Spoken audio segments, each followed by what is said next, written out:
सो I2C की आप full form यहाँ पर देख सकते हैं, इसको हम I2C या I2C से डिनोट करते हैं। It's usually it is either called I2C और I2C भी चलता है, ठीक है। So it is inter IC बस, इंटर इंटीग्रेटेड सर्किट बस। सो इंटर IC बस is your full form of I2C। पहला तो फुल फॉर्म हो गया। सेकेंड, इसमें जो इंपॉर्टेंट बात है, कितने पिन्स या कितने वायर्स हम यूज करते हैं for communication. SPI, if you remember, it was either 3 or 4 pin protocol, ठीक है। हमें 3 या 4 वायर्स चाहिए ही चाहिए, ठीक है। इन I2C you only require 2 pins if you see, ठीक है। First is SCL and the second is SDA. These are your 2 pins or 2 lines using which your I2C communication will take place, ठीक है। Now in this case आप यहां पर देख सकते हो, ये आपका मास्टर है, ठीक है। ये आपका SCL है, ये आपका SDA है। Here also you are going to have slaves. Why? Because you are going to generate some clock. जैसे ये आपकी क्लॉक हो गई, ये मास्टर SCL से क्लॉक जनरेट करेगा। ये आप सेम पेन है जैसे हम लोगों ने SPI में देखी थी, ठीक है। This is going to generate your clock and it is going to give this clock to all the slaves, जो भी आपके slaves हैं, slave 1, slave 2, slave 3। देखो यहाँ पर भी इसी टाइप का एक एग्जांपल दे रखा है। EEPROM कोई आपकी मेमोरी हो गई, कोई आपका ADC हो गया, कोई आपका एक्सेलेरोमीटर मॉड्यूल हो गया, राइट। सो क्लॉक आपकी इनके क्लॉक पिन से कनेक्ट हो गई, ठीक है। नाउ डेटा ट्रांसफर जो हमारा SPI में था, that was MOSI and MISO। यहाँ पर डेटा ट्रांसफर के लिए सिर्फ एक ही पिन है, एक ही वायर है, दैट इज SD। चाहे मैं डेटा मास्टर टू स्लेव करूं या स्लेव टू मास्टर करूं, it is going to get transferred और कम्युनिकेटेड ऑन दिस पिन और वायर ओनली, ठीक है। ये आपका बेसिक I2C मैकेनिज्म है, alright. Data is transmitted serially only because it is also a serial communication protocol, right? अब बात ये आती है कि जब मेरे पास पिन्स कम है, डेटा की भी एक पिन है, तो मुझे ये कैसे पता चलेगा कि मैं किस स्लेव से कम्युनिकेट कर रहा हूँ, या मास्टर टू स्लेव कम्युनिकेशन हो रहा है या स्लेव टू मास्टर कम्युनिकेशन हो रहा है। How do we know this? SPI में तो ये क्लियर था, chip select, slave select and MOSI है तो मास्टर आउट कर रहा है, MISO है यानी स्लेव आउट कर रहा है। यहाँ पे कैसे पता चलेगा? So if you see here, each slave device is recognized by a 7-bit or 10-bit address. So यहाँ पर आपका slave selection कैसे हो रहा है? Using address. तो suppose इसका address में भी मैं all zeros ले लूँ, slave 1 का। Generally हम 7-bit यूज करते हैं, you can use 10-bit scheme also, तो 5, 6, 7। Suppose मैंने ये address ले लिया, बिल्कुल सिंपल। इसका मैंने लास्ट में 01 ले लिया, इसका लास्ट में मैंने 10 ले लिया, ठीक है। So you have these 3 slaves with 3 different addresses. तो अब जब भी मास्टर को इनमें से किसी भी स्लेव से कम्युनिकेशन करनी है, it is going to provide the address कि भाई मुझे किस स्लेव से कनेक्ट करना है, किस स्लेव से कम्युनिकेशन करना है। So if it selects this slave, how is it going to select? It will provide the address of this slave. तो इसका एड्रेस हो जाएगा 0000001। दैट मीन्स बाकी स्लेव से कोई मतलब नहीं है, and you are only communicating with slave number 2, ठीक है।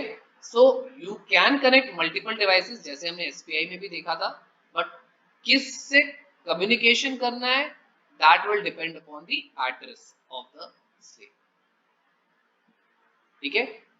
so this is your I2C interfacing also। obviously ये SCL है तो यहाँ पर भी एक SCL पिन होगी, SDA यहाँ पर भी SDA पिन होगी। जितने भी आपके I2C मॉड्यूल्स हैं, जो भी डिवाइसेस हैं जो कि I2C कम्युनिकेशन सपोर्ट करते हैं, उसमें भी SCL और SDA पिन होगी होगी। जैसे हमने SPI में देखा था कि 4 पिन्स हैं, वो 4 पिन्स दूसरे डिवाइस में होगी ही होगी। If they are not present then you can not do that particular communication. आप SPI या I2C कम्युनिकेशन नहीं कर सकते। So that is why you have to see कि कौन सी डिवाइस कौन से प्रोटोकॉल सपोर्ट करता है, then only you can do or then only you can use that particular communication protocol. ठीक है, इसको मैं थोड़ा सा और डिटेल में एक्सप्लेन कर देता हूँ कि सारी चीजें कैसे होती हैं, कैसे आपका कम्युनिकेशन स्टार्ट होता है, कैसे एड्रेस सिलेक्ट होता है, कैसे ये पता चलता है कि मास्टर टू स्लेव है या स्लेव टू मास्टर है. Okay, so this is your frame bit in I2C communication. ये वाला, जैसे SPI में हमारे पास कोई फ्रेम बिट नहीं था, but in your I2C you have a frame bit, sorry, a frame field. ठीक है, you have certain number of bits that need to be transferred in order to send data through I2C protocol, SDA, and this is your SCA. ठीक है, ये clock pulse है आपका, right. So start bit हमारी हो गई. Then what are we going to give? Then we are going to give your slave address.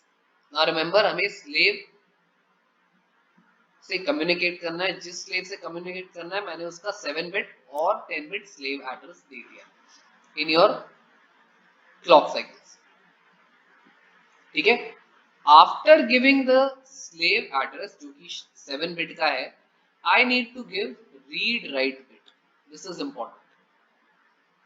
ठीक है, तो स्टार्ट के बाद आपका 7 बिट एड्रेस गया, then you are going to give your read write bit. Read write bit is simple 1 bit. ठीक है, read write bit क्या है?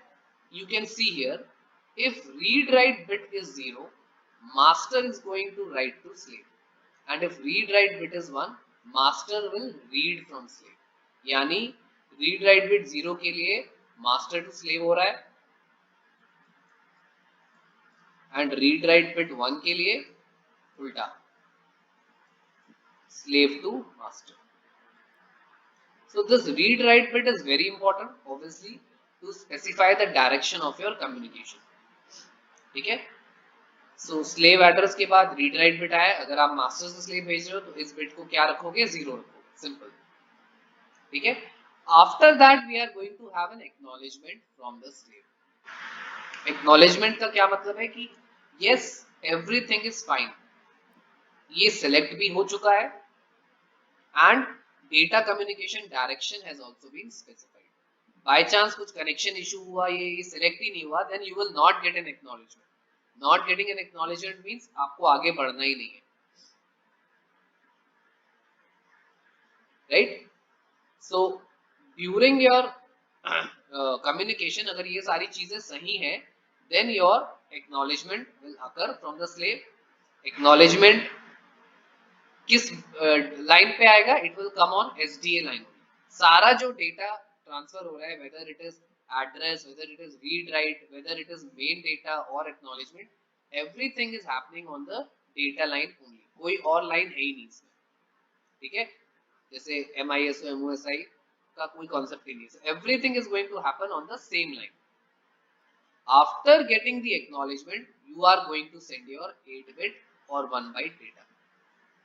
ठीक है, क्योंकि हम लोग यहाँ पे 0 मास्टर टू स्लेव कर रहे हैं, तो जो भी मास्टर ने भेजा है वो आपके स्लेव में चला जाएगा. It will go 1 bit at a time. 8 bit data 8 clock cycles लगाएगा ही लगाएगा, सिंपल. ठीक है, then again after data processing, data transmission, you are going to have an acknowledgement कि स्लेव ने डेटा रिसीव कर लिया या नहीं कर लिया. या अगर स्लेव टू मास्टर कम्युनिकेशन था, again there will be an acknowledgement कि मास्टर ने डेटा रिसीव कर लिया या नहीं किया. Okay, now if you if you still want to send another data, तो आप फिर से एक डेटा भेज सकते हो. सपोज मेरे पास 4 या 5 बाइट्स है. ठीक है, तो एक बार मैंने ये सारा सिलेक्टिंग कर ली, पहला डेटा भेज दिया, फिर मैं दूसरा डेटा एक्नॉलेजमेंट, तीसरा data acknowledgement, fourth data acknowledgement, ऐसे कर सकता हूं. I need not repeat all the steps again. Obviously that is more efficient, isn't it? Rather than कि मैं इसको करने के बाद फिर स्टॉप करूं, फिर से ये स्टेप्स रिपीट करूं एक सेकंड बाइट ऑफ डेटा भेजने के लिए. So I am not going to do that.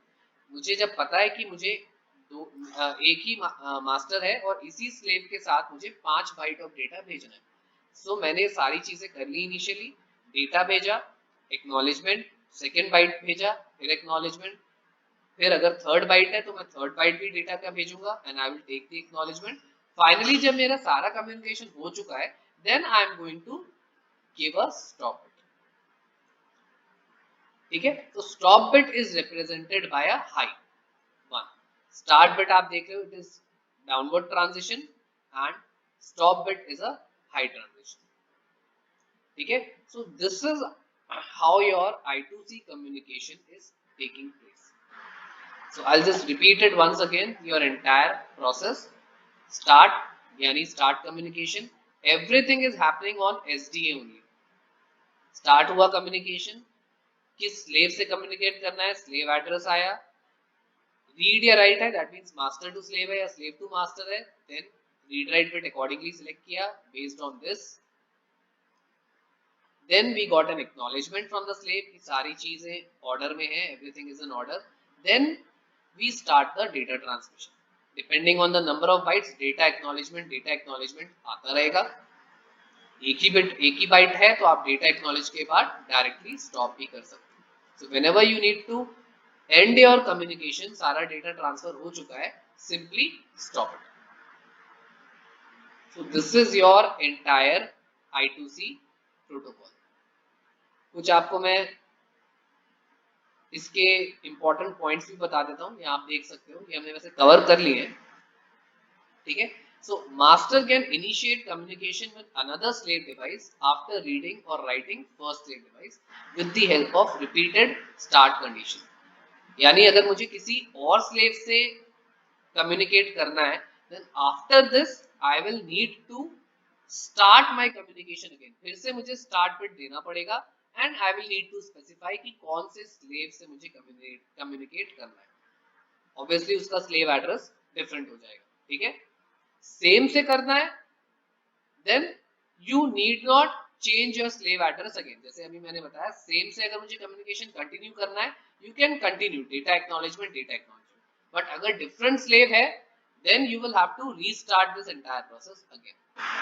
ठीक है, master can read the slave device by setting read write bit to 1। ये हम लोगों ने ऑलरेडी कवर कर लिया है। After sending the device address, तो अगर मास्टर को रीड करना है, मतलब स्लेव कुछ मास्टर को भेज रहा है, then we will have to set your read write bit to 1। Then only your master can read from slave, जो भी स्लेव डेटा भेजना चाह रहा है मास्टर को। If a slave cannot receive or transmit data, it can hold the clock line low to force the master into a wait state. After successful data transfer, the slave can release the clock line. ये एक बहुत ही important differentiation and concept है आपके I2C में। This kind of convenience is not provided in SPI or UR. So what is it saying कि by chance maybe slave को data नहीं मिला, ठीक है, स्लेव को डेटा नहीं मिला और due to any error, due to any problem, उस ये जो डेटा ट्रांसफर हो रहा था इसको डेटा नहीं मिल पाया या थोड़ा स्लो हो गया। May be master high speed से भेज रहा है और आपका स्लेव उतनी स्पीड से रिसीव नहीं कर पा रहा है।